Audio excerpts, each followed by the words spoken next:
Alberto Sladoña, buenos días.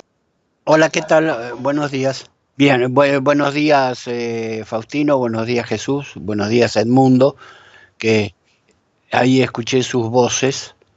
Eh, bueno, lamentablemente vamos a ir solamente con el audio porque hay una dificultad, no se engancha, bueno, no sé debido a qué, con lo cual eso demuestra que la tecnología no es absolutamente y no controla absolutamente todo. Habría que tener cuidado con las ideas de lo absoluto. Mi propuesta de hoy era, en primer lugar, recordar que ayer fueron los 50 años del 2 de octubre. Recordarlos en un sentido. Tomo una propuesta de Daniel Robert Dufour, que él indicaba que la instalación del neoliberalismo en el mundo requería de la realización de matanzas. El 2 de, el 2 de octubre de 1968 inicia con esas matanzas. Después siguieron en Uruguay, en Chile, en Argentina, en Brasil, en Perú, en Bolivia, en Colombia. Cuando digo matanzas, son matanzas que por un lado han llevado cuerpos, cuerpos que todavía en México, salvo algún informe de la CIA sobre los internados en los hospitales, todavía no se sabe a ciencia cierta nombres y apellidos del conjunto de las personas que allí murieron. Por un lado, pero por otro lado lo que también murió, ustedes lo habrán notado, fue lo que era el movimiento estudiantil, el movimiento sindical de aquellas épocas, y murió no solamente en México, sino en el conjunto de América Latina, y juntamente con eso se fue instalando nueva forma del capitalismo, que es el sistema neoliberal. Les recomiendo que lean Bichos y Parientes, dos recomendaciones para el 2 de octubre, un texto de Julio Ubar, que entre otras de las cuestiones que plantea, es que simplemente, ¿qué hizo cambiar a los estudiantes? Es una pregunta que tomo de su texto. El paso a la acción.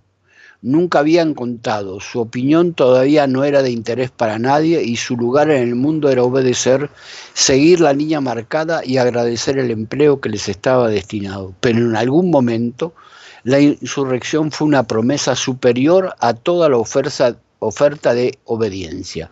La tentación de marcar el mundo, de ser valiente por cuenta propia y no como asignatura o servicio militar. Es el acto. La libertad se toma, no se recibe de los libros. Esto es parte del texto que escribió ayer en Milenio Julio Ubar, un ensayista, uno de los pocos que cuando escribía en la antigua revista Vuelta, creo que todavía en época de la vida de Octavio Paz, y luego cuando se transformó en Letras Libres, fue uno de los pocos, o quizá sigue siendo el único, que hizo referencias al psicoanálisis y referencias a textos que la revista Artefacto sin S publicaba en una época.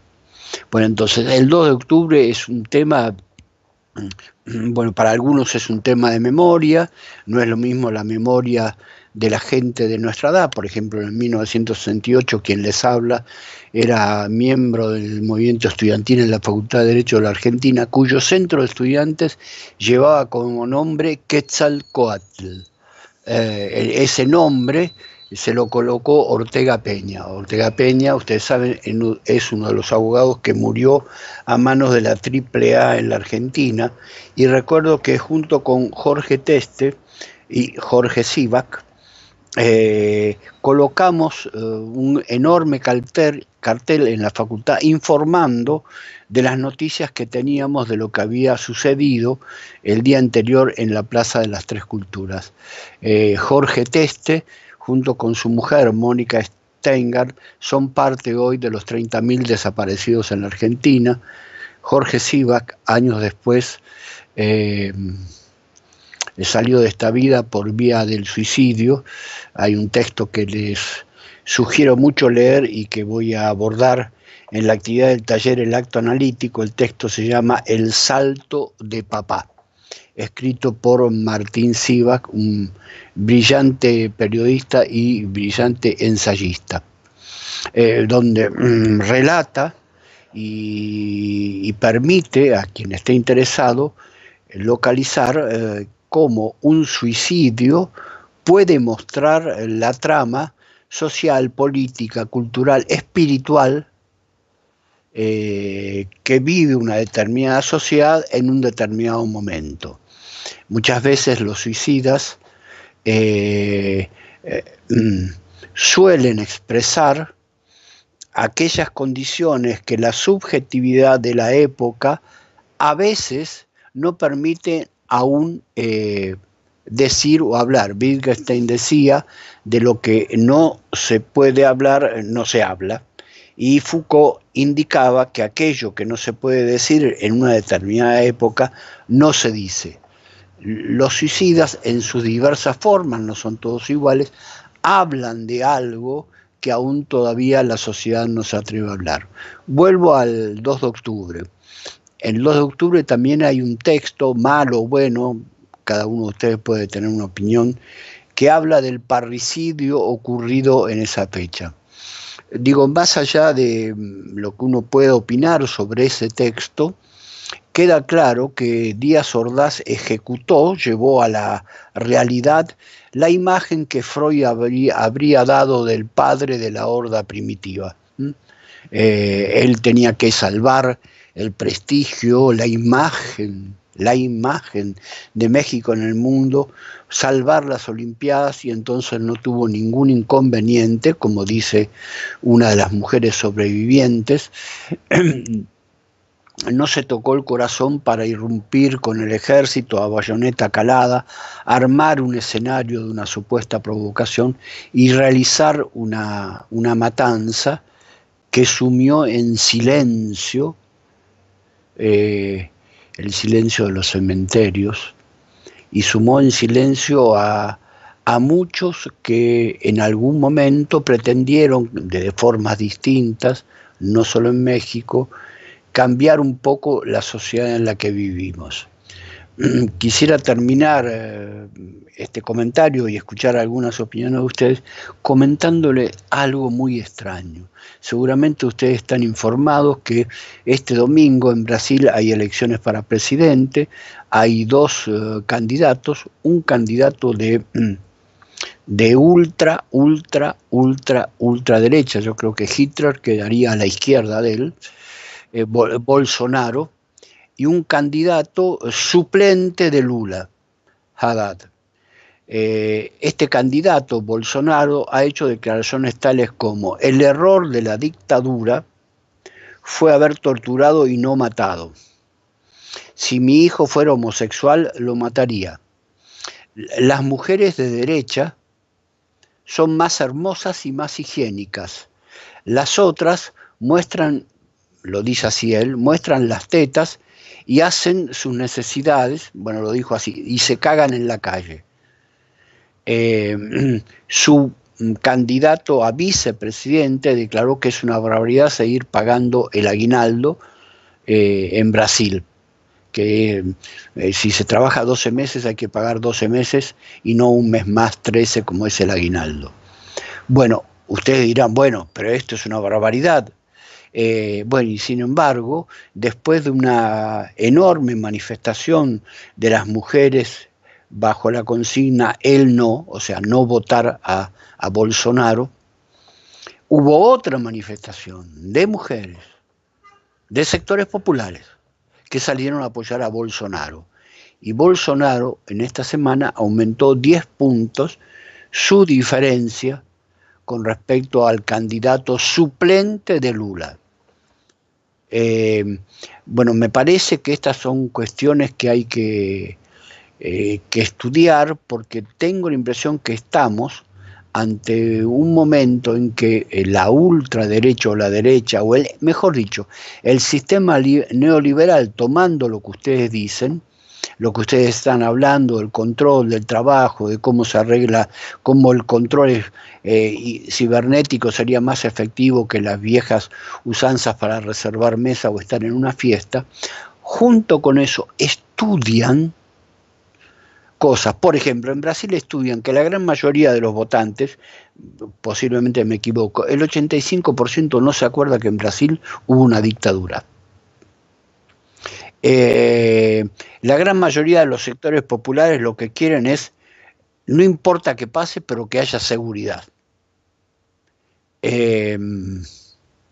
Entonces, o sea, logran, la idea es, logran localizar, lo voy a decir en términos un poco exagerados, el pequeño neoliberal, ya no diría fascista, como dijo en una época Foucault, el pequeño neoliberal que cada uno de nosotros tenemos. Por ejemplo, Bolsonaro plantea, a nivel de algo parecido a lo que está planteando AMLO, de la asignación a las personas con escasos recursos, Bolsonaro dice sí, pero solamente se daría a los hombres que presenten certificado de vasectomía. Entonces, hay algo que no es, creo, solamente del orden ideológico, hay formas heredadas del anterior Estado benefactor que hoy algo ha ocurrido, que estamos ante este fenómeno donde ustedes tendrán que reconocer que es la primera vez que Brasil se anota en el campeonato del surrealismo, del cual siempre estaba al frente México, y dio un paso más al frente, ¿no? Con este candidato de ultra derecha, por ejemplo, que si no me equivoco, él fue quien felicitó al coronel que torturó a Dilma. Es en este marco que aparece este aniversario del 2 de octubre, un aniversario que creo que se divide en dos, entre que tienen rememoranzas, se me ocurrió, no sé si está bien dicho, recuerdos de aquellas épocas como el mío, frente a los jóvenes que encaran eso de otra manera, sobre todo en momentos en que está a punto de producirse un cambio, una cuarta transformación o una cuate-transformación, ahí hay una tensión entre una cosa y otra, en el marco de este 50 aniversario del 2 de octubre. Esta población en Brasil, que no sería la única, porque en realidad en épocas de elecciones siempre se vota más no por las opciones de cambio, sino o otras propuestas, sino las mismas. El hecho de que la gente, en el caso que señalas de Brasil, quieran votar por este candidato, pareciera como un sometimiento a alguien poderoso, ¿no? Que va a dar como protección. En el anterior Estado benefactor se pensaba que las clases populares querían la revolución.